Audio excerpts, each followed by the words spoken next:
कई बार हमें अपने आसपास कई चीजें गलत होती हुई दिखाई देती हैं, लेकिन हम किसी परेशानी के डर से उसे स्वीकार कर लेते हैं या अपनी मौन सहमति दे देते हैं। क्या यह सही है? क्या हर बार बदलाव के लिए आवाज उठाना जरूरी है? धृतराष्ट्र की पत्नी गांधारी जानती थी कि सही क्या है और गलत क्या है। फिर उसने हस्तिनापुर में होने वाले सभी बुरे कामों से आंख क्यों मूंद ली? क्या उसे कुछ हद तक धृतराष्ट्र की राय को प्रभावित करने की कोशिश नहीं करनी चाहिए थी? आज भी घरेलू मामलों में स्त्रियों की राय बहुत मायने नहीं रखती, लेकिन अगर वे 5% भी अंतर ला सकती हैं, तो क्या उन्हें इसकी कोशिश नहीं करनी चाहिए? परिवार की शांति को भंग करने की कीमत पर भी। धृतराष्ट्र नेत्रहीन थे, इसीलिए गांधारी भी अपनी आंख से नहीं देखना चाहती थी। इसीलिए जब उनकी शादी हुई तो उसने अपनी बाकी जिंदगी अपनी आंखों पर पट्टी बांधकर बिताने की कसम खा ली। फिर सिर्फ एक बार जब कृष्ण ने हस्तिनापुर दरबार में अपना विराट रूप दिखाया था, तब उनसे अपनी आंखों की पट्टी हटाकर देखा था। सिर्फ आंखों से नहीं, बल्कि दूसरी तरह से भी। मगर दोनों, खास तौर पर धृतराष्ट्र ने कई चीजों की ओर से आंखें मूंद ली थी। शाही दरबार का दस्तूर ऐसा था कि जब राजा कोई फैसला कर लेता था तो किसी को कुछ बोलने का अधिकार नहीं होता था। चाहे वह गड्ढे की ओर जा रहा हो, आखिरी फैसला उसी का होता था। कई बार गांधारी ने थोड़ी समझदारी दिखाई, मगर बहुत कम।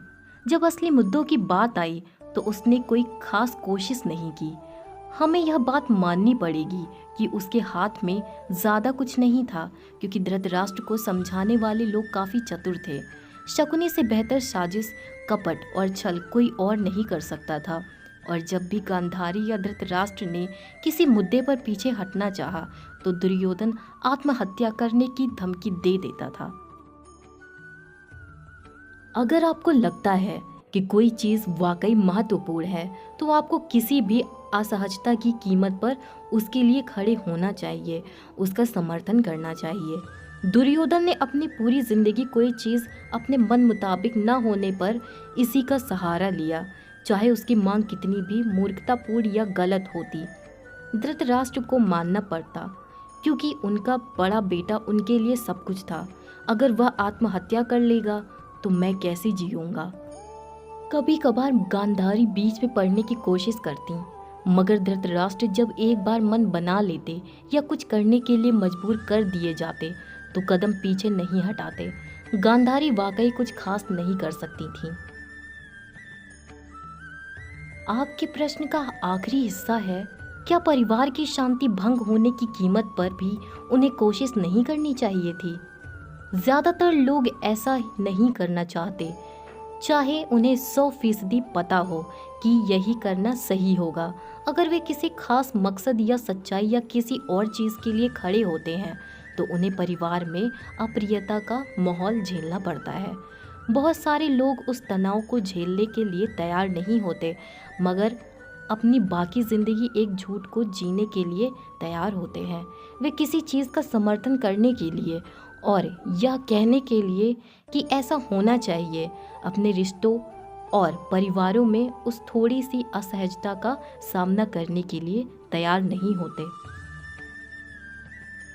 अगर आपको लगता है कि कोई चीज़ वाकई महत्वपूर्ण है, तो आपको किसी भी असहजता की कीमत पर उसके लिए खड़े होना चाहिए, उसका समर्थन करना चाहिए, वरना आपका जीवन किसी काम का नहीं है। अगर आप बस किसी तरह अपने आसपास थोड़ी सुखद स्थिति बरकरार रखने की कोशिश करती हैं, तो यही सुख की चाह एक दिन आपको डुबो देगी। जिसे आप वाकई सही मानते हैं, उसके लिए खड़े होने पर अगर आपको माहौल में थोड़ी अप्रियता भी झेलनी पड़ती है, तो यह कोई बुरी बात नहीं है। जब लोग खुद को कुछ सीमाओं, कुछ झूठों, कुछ असुविधाओं में कैद कर लेते हैं और आप उनकी नाराज़गी की कीमत पर भी उनकी सीमाओं को तोड़ने की कोशिश नहीं करते, तो इसका मतलब सिर्फ यह है कि आप उनकी परवाह नहीं करते।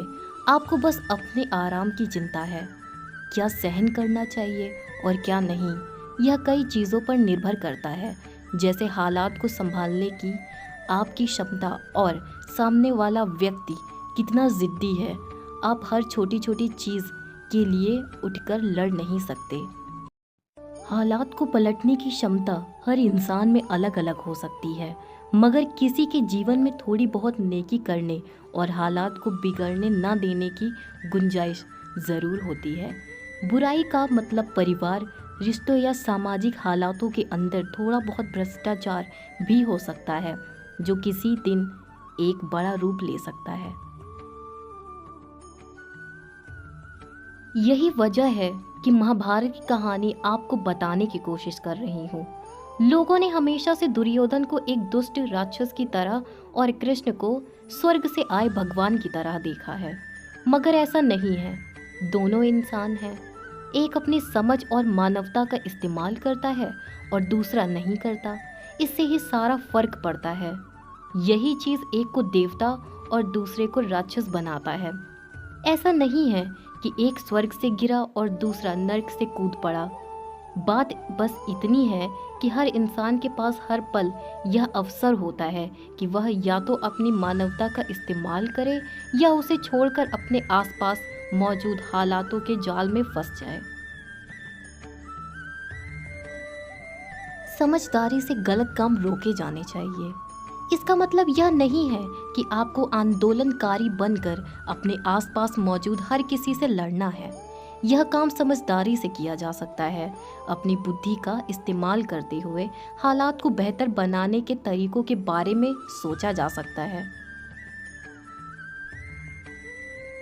सिर्फ एक बार जब कृष्ण ने हस्तिनापुर दरबार में अपना विराट रूप दिखाया था, तब उसने अपनी आंखों की पट्टी हटा कर देखा था। सिर्फ आंखों से नहीं, बल्कि दूसरी तरह से भी। यह महत्वपूर्ण नहीं है कि आप कामयाब होंगे या नहीं, आप लगातार उसके लिए प्रयास कर रहे हैं। यह बात आपके जीवन को सुंदर बनाती है। कृष्ण बार बार कहते हैं, अपने धर्म का पालन करो, अपना कर्तव्य करो, फल की चिंता मत करो। फल या नतीजा कभी भी पूरी तरह आपके हाथ में नहीं होता, चाहे आप कोई भी हो या कितने भी शक्तिशाली हों।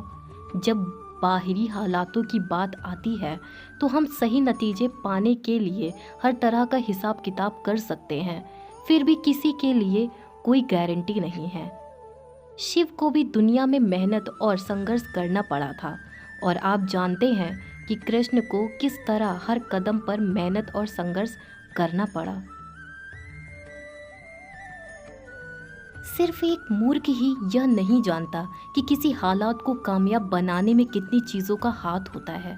सिर्फ इसलिए कि अभी मेरे हाथों में एक माइक्रोफोन है, इसका मतलब यह नहीं है कि सारे हालात मेरे हाथ में हैं। लाखों दूसरी शक्तियाँ होती हैं और वे सब हमारे हाथ में नहीं होती। हम चीज़ों को वश में करने और उन्हें कामयाब बनाने की हर संभव कोशिश करते हैं, जो हमारी क्षमता और कौशल पर निर्भर करता है। मगर फिर भी चाहे आप कितनी भी काबिल और दक्ष हों, बाहरी हालात कभी भी 100% आपके हाथों में नहीं हो सकते, और यही तो जीवन की खूबसूरती है। अगर आपने कोशिश की और वह कामयाब नहीं हुई तो क्या हुआ? आपका जीवन इसीलिए खूबसूरत नहीं है क्योंकि कोई चीज़ घटित हो रही है या नहीं हो रही। आपका जीवन सुंदर इसलिए है क्योंकि आप जिसे सही और उचित मानते हैं उसके लिए कोशिश कर रहे हैं। इसीलिए निश्चित रूप से चाहे आप कोई स्त्री हैं या पुरुष, आपको उसके लिए कोशिश करनी चाहिए, वरना आपका जीवन किस लायक है। तो यह थी आज की हमारी वीडियो। उम्मीद करती हूँ आप सभी को यह वीडियो पसंद आई होगी। वीडियो को लाइक शेयर करना ना भूलें और ऐसी ही वीडियोस के लिए हमारे चैनल को ज़रूर सब्सक्राइब करें। अब मिलते हैं किसी नेक्स्ट वीडियो में, तब तक के लिए राधे राधे।